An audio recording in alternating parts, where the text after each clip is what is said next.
Welcome to Wired, Episode 4. In this episode we're going to talk about closed-circuit television, or CCTV as it's commonly known. I will be telling you about what you can and can't record and how to stay legally compliant when using CCTV. The information in this podcast has been compiled from the information available and produced by the Independent Commissioner's Office, or ICO, and you can find even more information at their website www.ico.org.uk.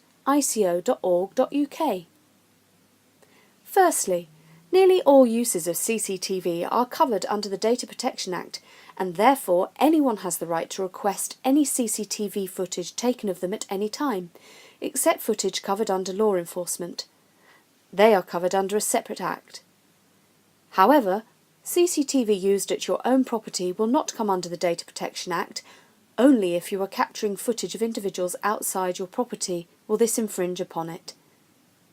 Any registered CCTV operators must let people know that they are using CCTV. Signs are the most common way to do this. Generally, except for special circumstances, private areas, for example toilets and changing areas, and conversations between members of the public should not be filmed. CCTV operators do have certain obligations that they must follow. From a commercial standpoint, as a CCTV operator, you should make sure someone in the organisation has responsibility for the CCTV images, deciding what is recorded, how images should be used, and who they should be disclosed to. Register with the Information Commissioner's Office. Check their public register. Have clear procedures on how to use the system and when to disclose information. And make regular checks to ensure that the procedures are being followed. From a domestic viewpoint, you should consider the following. Whether it is necessary for your camera to operate beyond the boundary of your property. If this is the case, then as before, it will no longer be exempt from the Data Protection Act, or DPA for short, under the Domestic Purposes Exemption. This does not mean that you are breaching the DPA, but it does mean that you might need to take some steps to comply with it. Most of the steps to remain compliant are common sense based.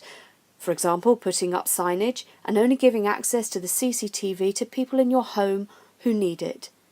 But for more information, please go to www.ico.org.uk/for-the-public/CCTV.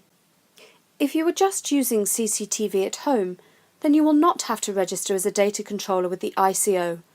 However, if you cannot rely on the Domestic Purposes Exemption, you will need to register, and we would recommend doing so as soon as possible. Additionally, audio recording is considered especially intrusive, and in the vast majority of cases where CCTV is being used on domestic properties, it should be disabled.